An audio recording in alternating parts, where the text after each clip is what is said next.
Kamu datang. Nanti dia adalah libur paling pada harta lain sedang.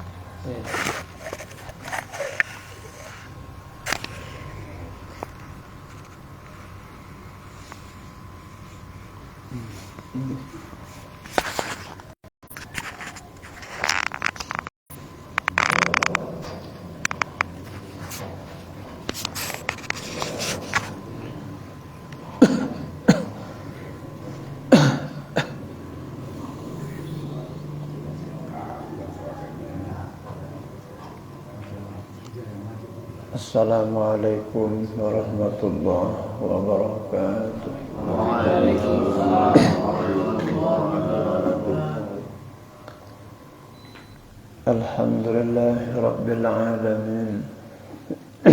Wassalatu wassalamu ala asyrafil anbiya'i wal mursalin Sayyidina wa maulana Muhammadin wa ala alihi wa sahbihi ajma'in.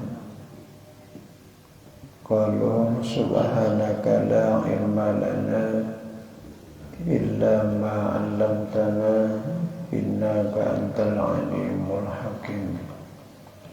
Rabbi shrah li sadri wa yassir li amri wa ahlul 'uqdatam min lisani yafqahu qawli. Amma ba'd. Kembali kita lanjutkan kajian ilmu tasawuf kita. Materi kajian kita masih seputar menyatakan tercelanya loba, tamak, dan terpujinya bagi orang-orang yang qanaah.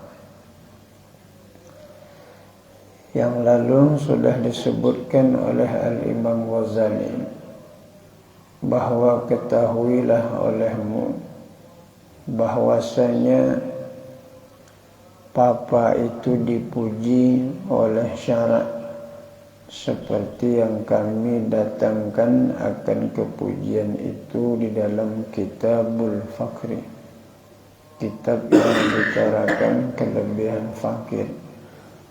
Tetapi sugianya bahwa ada fakir itu qani'an, yaitu orang yang merasa cukup dengan pemberian Allah, tidak loba akan harta, lagi putus tamak itu daripada makhluk, lagi tiada berpaling kepada harta yang di dalam tangan mereka. Di dalam agama ini Allah Subhanahu wa ta'ala itu menguji dan mencoba hambanya. Liyabluwakum ayyukum ahsanu amala. Allazi khalaqal mauta wal haya. Allah Subhanahu wa ta'ala itu yang menjadikan mati dan hidupnya seseorang. Allazi khalaqal mauta wal haya. Mati Allah juga yang menjadikan, hidup Allah juga yang menjadikan. Liyabluwakum ayyukum ahsanu amala. Agar Allah melihat siapa di antara kamu yang baik akhlaknya.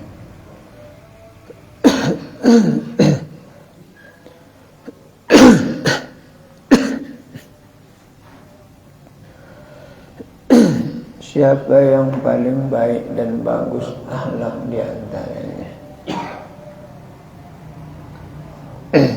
Banyak diciptakan oleh Allah manusia itu. Nabi-nabi diciptakan oleh Allah, rasul-rasul, aulia-aulia Allah diciptakan. Tak ada Allah itu membeda-bedakannya. Disamakan Allah semuanya. Amanar rasulu bima unzila ilaihi min rabbih wa qul mu'minuna kullun amana billahi wa malaikatihi wa kutubihi wa rusulihi la nufarriqu baina ahadim min rusulihi la nufarriqu baina aidi, tidak kami beda-bedakan antara nabi yang satu dengan nabi yang lain, tak dibedakan. La nufarriqu baina ahadim min rusulihi, tak ada dibedakan Allah. Semua nabi diuji Tuhan, semua rasul dikasih Allah bala musibah, semua tak dibeda-bedakan Allah. Semakin kasih dia kepada Allah, makin banyak bala dikasih Allah. Semakin dia dekat sama Allah, makin banyak diberi Allah musibah. Nabi kita Muhammad sallallahu alaihi wasallam itu Habibullah itu. Habibullah. Betapa banyak penderitaan Rasul itu, padahal dia kekasih Allah. Kita kalau sudah kekasih awak, takkan mungkin awak kasih dia azab. Ya kan? Kita kalau sayang, enggak kita kasih azab dia. Kita kasih dia enak, betul enggak? Kalau Allah sayang, apa yang dikasih Allah? Musibah, ujian dikasih Allah. Jadi sayangnya Allah itu kadang-kadang dengan memberikan kepada kita berbagai macam musibah.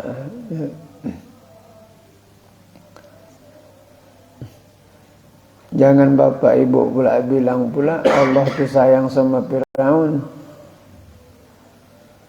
Allah tu sayang sama Namrud, Allah tu sayang sama Qarun. Nah, jadi Allah uji coba. Ada kelebihan orang fakir, ada. Ada kelebihan orang kaya, ada. Nah, kelebihan orang fakir yang dimaksud oleh Al-Imam Ghazali adalah orang fakir yang mereka itu qanaah. Maksud orang fakir qanaah itu orang yang tidak menginginkan rezeki pada orang lain. Dia memang fakir, tetapi dia tidak menginginkan nikmat itu di tangan orang.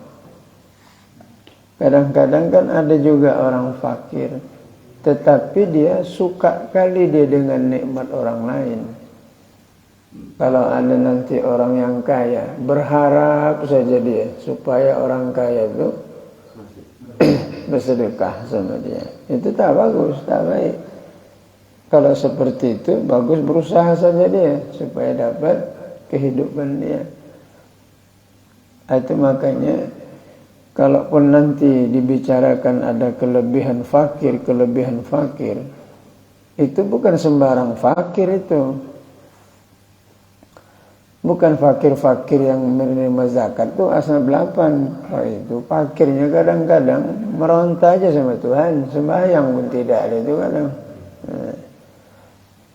Udah di dunia fakir, di akhirat miskin dia. Di dunia fakir, di akhirat miskin. Berarti sama-sama berhak menerima siksaan. Ya kan? Di dunia kena siksa, di akhirat disiksa lagi dia. Itu maksud fakir di sini ya. Bukan sembarangan fakir yang kita tengok-tengok yang di jalan-jalan tuh, yang di lampu merah. Kadang-kadang udah miskin, puntung, sembahyang tidak. Dari jam 10 dia duduk di lampu merah itu sampai maghrib, tak solat-solat di situ dia. Macam mana lah Ustaz dia puntung? Ya memangnya puntung hilang wajib solat rupanya.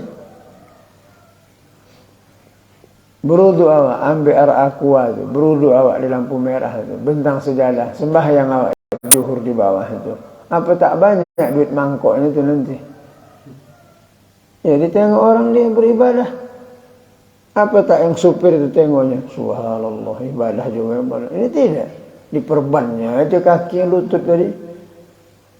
Sampai satu hari di situ dia makan nasi bungkus. Sembahyang tidak. Padahal bukan gila dia. Nah, itulah kadang-kadang tak mengerti dia. Padahal Allah menguji hidup ini. Diujinya. Yang susah diuji, yang kaya diuji oleh Allah. Orang awam diuji, yang punya pangkat jabatan diuji oleh Allah. Ya, masing-masing diuji oleh Allah.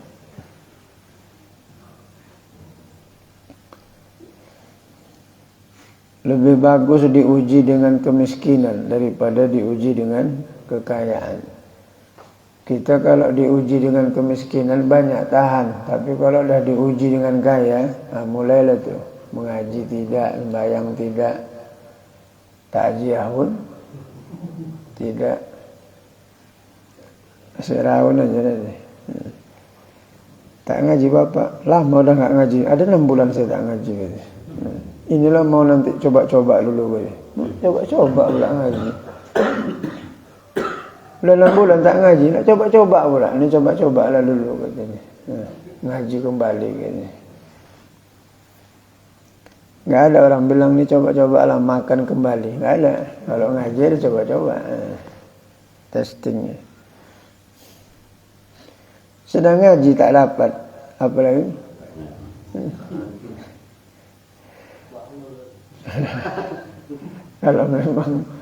Kalau memang saya bisa mengasih ilmu, saya kasih ilmu ni semua. Biar alim semua. Ternyata tidak. Tugas seorang guru hanya membuka bagi muridnya, tidak menjadikan berilmu. Kalau memang bisa dijadikan berilmu, pastilah guru itu menjadikan muridnya itu berilmu semua. Tetapi hanya usaha saja untuk membuka. Yang menjadikan seseorang itu berilmu adalah Allah Subhanahu wa ta'ala. Orang yang fakir, yang qani'an, ya. Orang yang merasa cukup dan tidak loba akan harta. Loba itu artinya tamak, ya. Tidak tamak kepada harta. Tamak yang membahayakan ini adalah tamak yang menyebabkan lupa dia kepada Allah. Itu maksudnya. Kalau dia memiliki kekayaan yang berlimpah ruah, sepanjang kekayaan itu diarahkannya ke jalan Allah, itu tidak termasuk baginya tamak. Tamak ini orang yang menimbun-nimbun tidak dimanfaatkannya ke akhirat. Itu maksud tamak itu. Bahkan dia sendiri pun tidak lagi beribadah. Asyik mengumpulkan dunianya. Dia sendiri tak beramal lagi dia. Jangankan tak sembahyang dia, puasa dia, berzakat dia. Makan pun tak lagi dia baca bismillah lagi dia. Saking lupanya dia dengan akhirat itu. Ya. Nah, tiada loba ia. Tiada loba dia akan harta yang ada pada orang. Ya. Lagi putus tamak itu daripada makhluk. Lagi tiada ia berpaling kepada harta yang di dalam tangan mereka. Inilah. Tak boleh kali ini memang ya. Oleh sebab itu kita dituntut berusaha, dituntut berupaya. Jangan nanti kita miskinkan diri kita, kita fakirkan diri kita untuk mencari fadilah. Tetapi kita selalu berhajat kepada harta orang. Itu tak bagus, tak baik. Kalau dia mau fakir, ya, mau miskin dia, mau qanaah, bagus dia. Tapi jangan niatnya itu setelah dia fakir, tapi hatinya itu berharap saja kepada orang lain. Itu tidak baik. Ya. Itu tidak bagus. Namanya mentomakkan harta pada tangan orang lain. Ya.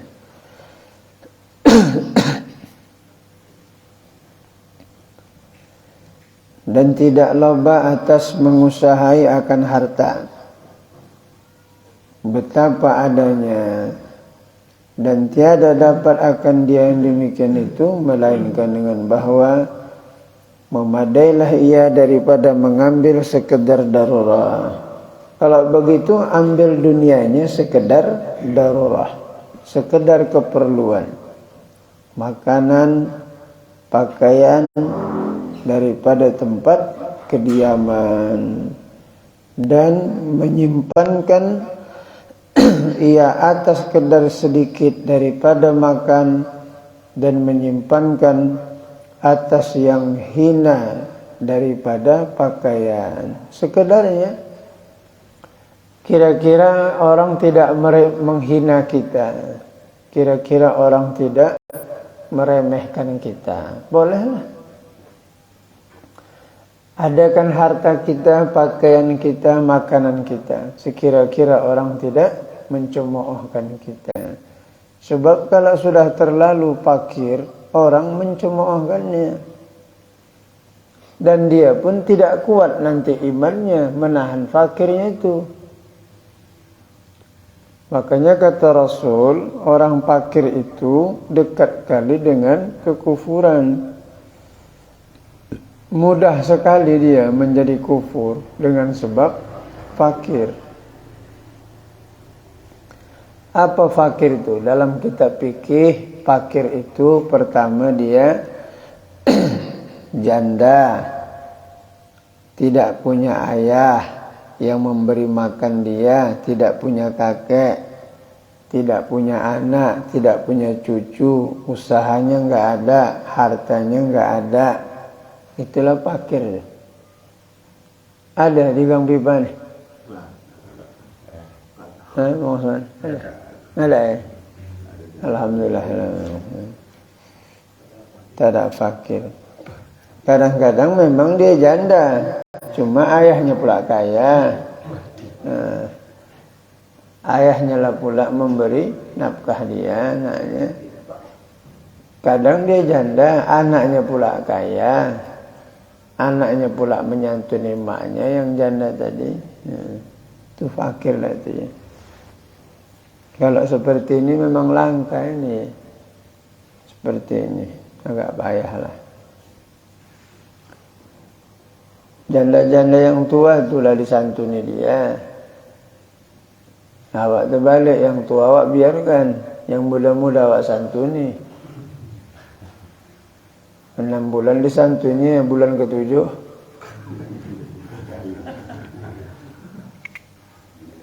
bulan ke-7 dinikahinya.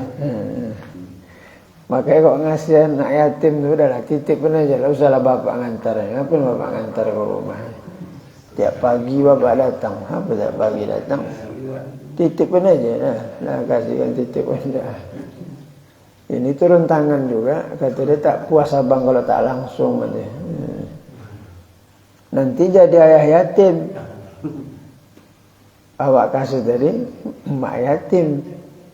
Nanti awak jadi ayah yatim. Kalau memang tak ada, udahlah. Memang tak ada pula istrinya. Kalau ada kan jadi masalah itu kan. KHI kompilasi hukum Islam itu mana bisa diterapkan ayah. Izin istri pertama. Sampai kapan dapat itu? Paling bapak kasih lah dia kunyit bonglai sama paku 4 inci. Baru patuh ya. Sepanjang dia masih normal tak akan pernah izin itu. Kecuali istri Agim ya kan. Nah, itu izin deh. Tapi dah 2 tahun digugat ya ke pengadilan. Sedang Aisyah marah. Ada perempuan macam Aisyah iman. Sedang Aisyah aja pun bukan main cemburunya.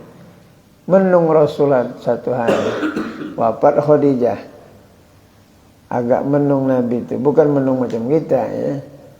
Kata Aisyah, kenapa ya Rasul? Sedih kali rupanya yang janda itu meninggal, katanya. Gitulah agak kasar sedikit cakapnya. Tak cukup rupanya aku gadis ini, katanya. Kata Rasulullah, Aisyah, 11 kalian, tak ada satupun kalian yang menyamai Khadijah itu, kata Rasulullah. Bukan soal gadisnya, soal kelebihannya, akhlaknya. Padahal Khadijah itu radhiyallahu anha mendapatkan hadis dari Nabi satu, kan banyak, satu hadis yang diriwayatkan dari Nabi itu. Yang paling banyak Aisyah 2210 hadis. Khadijah 1, Maimunah 14, istri Rasulullah. Tak ada yang banyak. Orang tuh mikirkannya tentang agama saja. Aisyah ngapal dia karena dia masih muda, 13 tahun wafat. 13 tahun umurnya waktu Rasul wafat. Apa enggak cerdas otaknya, orang dia masih muda. Yang lain limpul 60 umurnya. Jadi masing-masing punya kelebihannya. Apa tak sayang Rasul sama Khadijah itu? Ketika dia menerima wahyu di Gua Hira itu, pulang Rasul itu menggigil dia karena didekap oleh Isra'a malaikat Jibril itu. Masuk dia ke rumah, Khadijah tenang saja dia mensikapi suaminya. Sudah menggigil, kata Rasulullah, zammiluni ya Khadijah, selimutkan aku Khadijah. Diselimutkan Khadijah. Setelah itu diam Khadijah, karena Khadijah tahu suaminya ini bakalan menjadi seorang nabi. Tahu dia. Itulah Khadijah. Kemudian Khadijah bertanya pelan-pelan, apa gerangan wahai Rasulullah yang terjadi? Ya Khadijah, aku didatangi seseorang. Khadijah berpakaian putih, berambut hitam. Dia rangkul aku Khadijah. Setelah dirangkulnya aku Khadijah, dia berkata, Iqra. Makin kuat Khadijah itu. Inilah Nabi ini, suamiku ini. Begitu. Jadi dia pandai menenangkan suaminya. Pandai dia. Awak kalau sibuk-sibuk pulang, mana lah. Mau dijegat istri awak. Ada apa bang, ada apa bang. Awak dah mula sekali dijegat-jegatnya juga.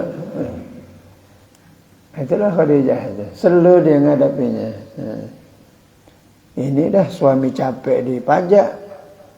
Jualan ikan. Tak laku pula ikan tadi. Waktu pulang bukan dikasih semangat. Kasihlah semangat. Kenapa lesu bang? Tak laku jualan abang. Sabar bang ya. Begitulah namanya jualan.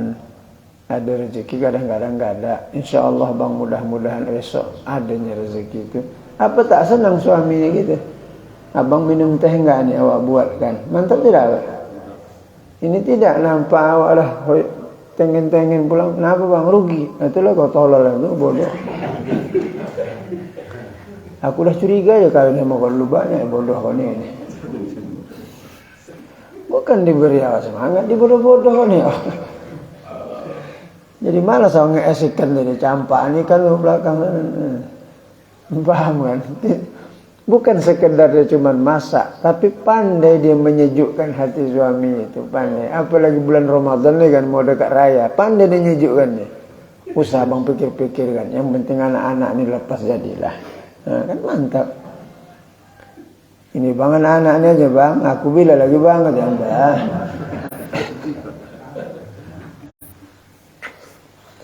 Anak-anak dah lengkap banget ya. Aku bila aja. Itulah menyejukkan dia. Gitu Pak, di rumah tidak? Gitulah ya, insyaAllah lah ya. 5 tahun sekali lah ya. Begitulah fungsinya. Awak pun gitu juga. Bang, kebanyakan garam aku masak tadi bang. Udahlah, segitu pula takdir Allah. Dan Pak bilang, iya, nak kahwin apa kau banyak garam? Apa pula asal masak pula kebanyakan garam ke situ je pula pergi. Tak ada pula yang lain. Kalau kebanyakan asam potong je mana pula? Mentuduh ya. Itu tak boleh seperti itu, harus berusaha dia. Kalaupun diambilnya yang darurah, pakaian, tempat tinggal, ya, tempat kediaman, dan disimpankannya sebahagian hartanya, dan dikembalikan akan cita-cita akan demikian itu di dalam sehari semalam atau di dalam sebulan jua. Dan jangan bimbang hatinya itu dengan barang yang kemudian daripada sebulan itu. Cukuplah. Makanya boleh kita kalau menyimpan uang untuk makan kita sebulan, boleh. Selambat-lambatnya setahun boleh. Masih dihukumkan zuhud dia orangnya. Cuma kita enggak bisa macam ikut Sayyidina Umar radhiyallahu anhu. Sayyidina Umar tu makan minum satu pekan cuman 1/4 gantang. 6 on aja di satu minggu. Awak 6 on sarapan pagi, siang 2,5 kilo, maghrib. Satu hari kita makan mau 7 kilo. Ya airnya berapa liter dah? Airnya. Karena kata dokter kalau kurang 2 liter kena pinggang. Nah, kita amalkan 2 liter berapa kilo? Taruhlah 2 kilo. Itu air putih, teh manis, belum lagi Sprite, belum lagi Coca-Cola. Pokoknya kalau 4 kilo satu hari adalah kita, Pak. Makan itu. Dari pagi sampai, kalau pagi sampai malam mau lah 7 kilo. Lain mitiau lagi, merebus lagi.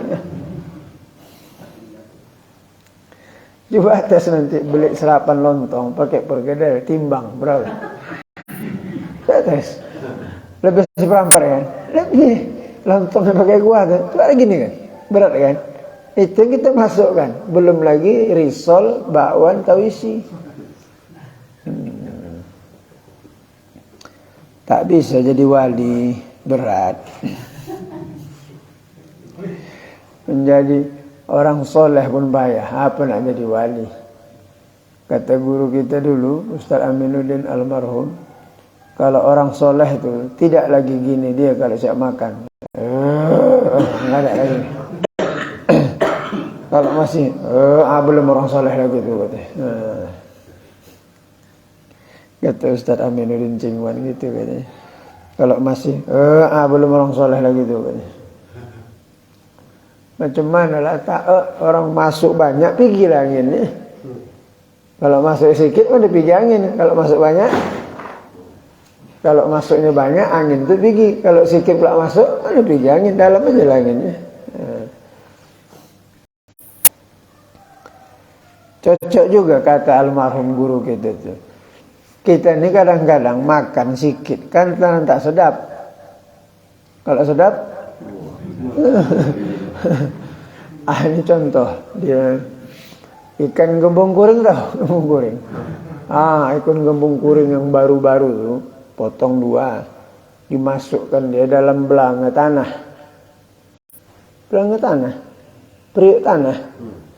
Di situ masukkan gulai masam, masukkan apa tadi, masakkan beras, pakai periuk, pakai sambal, makannya jam 1. Pas lapar-lapar. Itu alang-alang mangkok putus gitu. Iyalah pula. Kok tanggung-tanggung mangkok jam segitu putus lah. Habis kita tambah. Karena ada orang bilang Ustadz itu tidak warak katanya. Jadi kata guru kita itu, kalau ada warak sama aku itu ibarat permata sudah katanya. Iyalah, warak itu mahal, itu bukan enak. Orang menyebut-nyebut warak gitu. Kok warak iyalah. Jadi orang warak bukan sedap jadi orang warak itu. Pandangan dijaga. Kalaupun mandang perempuan sama istri saja dia. Kalaupun dia urusan lain sekedarnya saja. Awak tidak. Kalau nengok nenek-nenek ya lah awak sekejap. Kalau yang muda-muda tu, apalagi di muka awak naik kereta dia mau terus ngegas saja lah, iring terus sejalan dia. Bukan orang sini ya. Orang sini tak begitu. Kalau ada satu-satu yang insya Allah. Dan lagi kata Al-Imam Al-Ghazali rahimahullahu ta'ala, wan naha sallallahu alaihi wasallam an syiddatil hirsil wal muballaghati fit tulab. Dan menegahkan Nabi sallallahu alaihi wasallam daripada sangat tamak itu. Rasul sangat melarang bagi orang yang sangat tamak, dan daripada mubalaghah. Apa mubalaghah itu?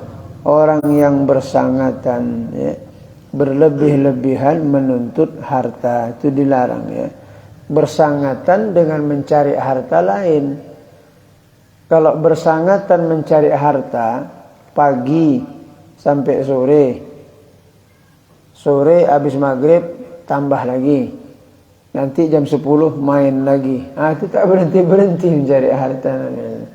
Mengaji tidak, sembahyang tidak, tahlilan tidak, wirid tidak, apa pun tidak. Asik siang malam mengejar dunia. Itu tak baik, tak bagus. Ya, paham ya? Tak bagus begitu. Pagi kerja pabrik sampai jam 5, habis maghrib jualan bandrek sampai jam 10. Jam 10 malam nulis togel, pagi jual serapan. Ada waktunya lagi? Habis semua. Apa alasan dia? Biar sukses dulu anaknya, baru dia bisa ibadah. Maksudnya nunggu anaknya itu sarjana semua, baru dia sembahyang. Kalau tidak, belum, hatinya itu belum tetap lagi dia ibadah. Nunggu anaknya sarjana. Udah sarjana, nunggu kawin. Biarlah kawin, biarlah dulu anak-anak ini kawin baru ngaji awak, jadi lepas awak katanya. Udah kawin, biarlah ada cucu sedikit, lama-lama Israel pun datang.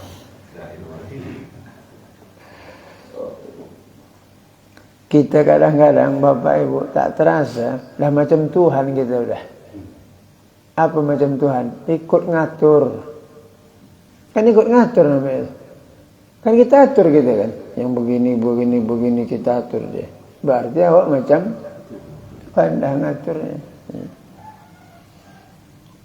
Berusaha, berupaya sesuai dengan syariat. Lalu hasilnya serahkan kepada Allah.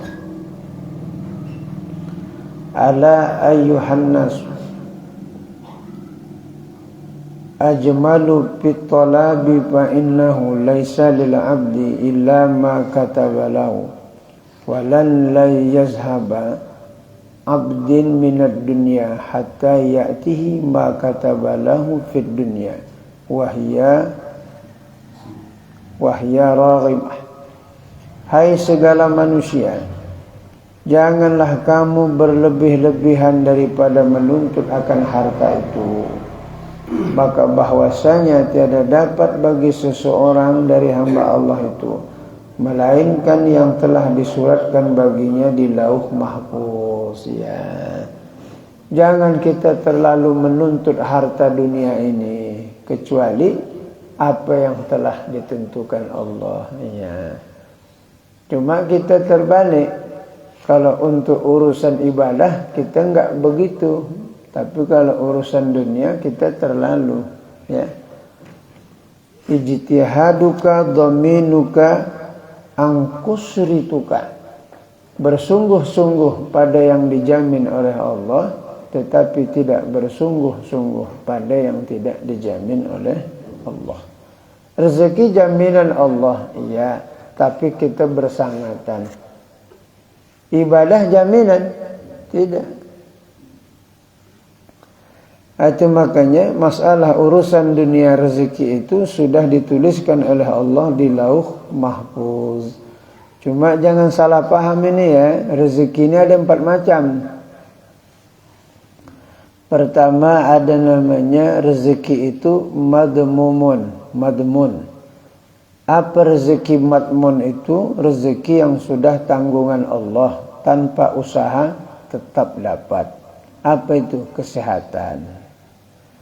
Tadi malam ada mendoa Bapak, ya Allah besok sehatkan aku, ada? Enggak ada. Ya Allah besok jadikan aku berjalan, ya Allah, ada? Enggak ada. Ya Allah besok jadikan aku melihat. Ada? Enggak ada. Tiba-tiba bangun pagi, berjalan, melihat, makan. Itu matmun. Sudah tanggungan Allah. Siapapun dapat itu, walaupun tak diusahakan dia. Yang kedua, nama rezeki itu adalah maksumun. Apa rezeki maksumun itu? Rezeki yang sudah dibagi-bagi Allah. Si A sekian rezekinya, si B sekian rezekinya. Udah, itu namanya maksum. Dari dulu begitu saja kerjanya. Dari lajang jualan kelapa. 20 gandeng dibawanya ke pasar 5. Udah kawin 20 gandeng juga dibawanya. Beranak 1 20 gandeng juga. Beranak 2 20 gandeng juga dibawanya.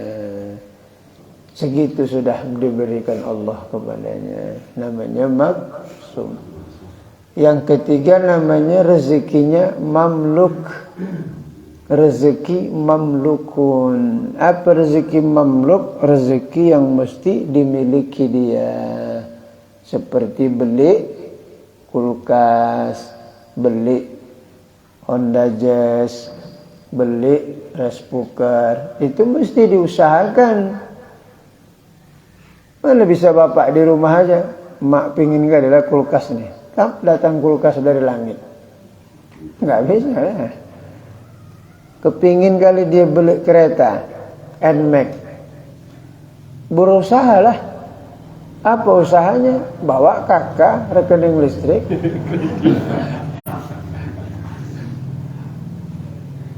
Apa lagi bawa? KTP. Bawa kemana itu? Pasar 5. Udah dibawa semua. Tunggulah 3 hari. Berdoa hawa habis subuh. Ya Allah berikan kereta ya Allah. Datanglah dari Yamaha tuh. Tintin kereta bu katanya dah. Tapi bayarlah tiap bulan. Itu namanya rezeki mamluk. Yang diusahakan dia. Kalau nggak diusahakan nggak dapat itu. Bukan Allah tak jago, bukan Allah tak hebat. Tidak dapat. Bapak kepingin makan rendang, bapak tak berusaha, dapat? Mana dapat rendang? Usahakanlah bekerja, beli seperempat, beli kelapa, masak. Itu rezeki mamluk namanya. Yang mamluk inilah yang diusahakan. Kita mau bersedekah kepada anak yatim, mamluk. Usahakan cari duit lebih, kasih anak yatim. Kita mau nyumbang masjid, mamluk.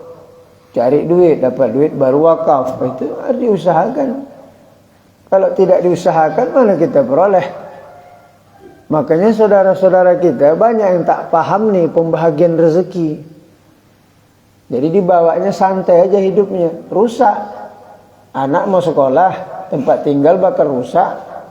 Kalau tak ada rezeki kita, betulkannya macam mana tuh? Udahlah, la haula wala jawab. Ya bocor tuh Pak. La haula wala quwata illa billah. Lantai dah pecah-pecah, keluar tanah lipan pun banyak. La haula wala quwata illa billah.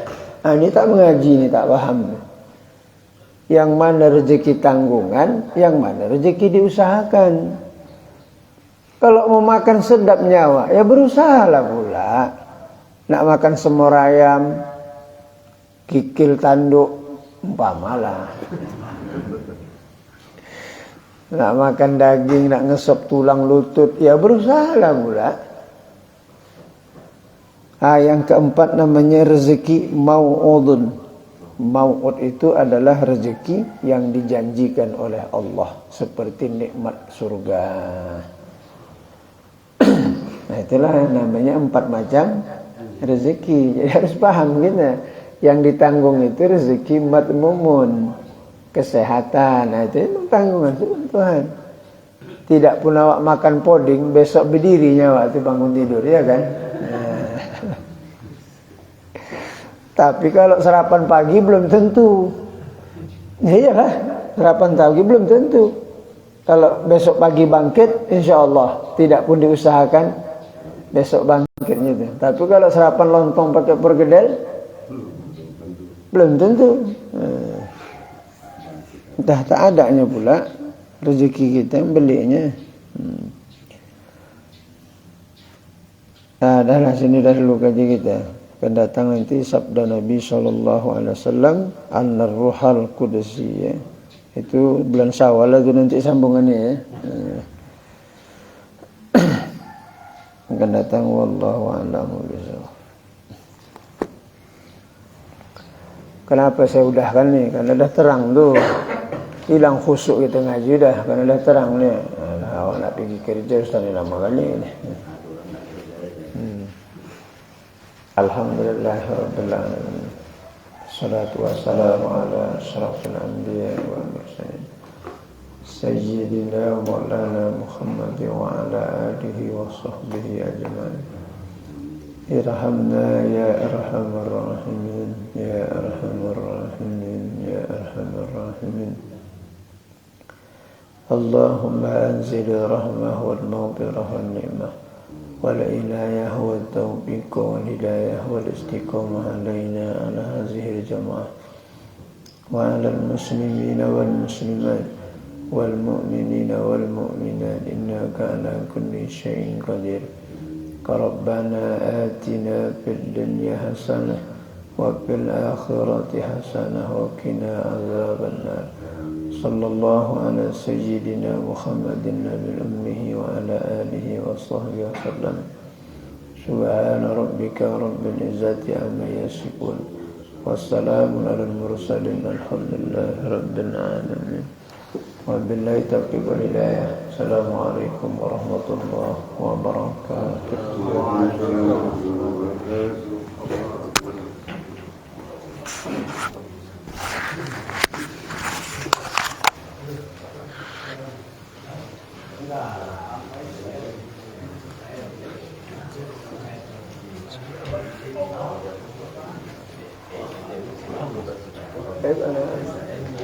Tidak.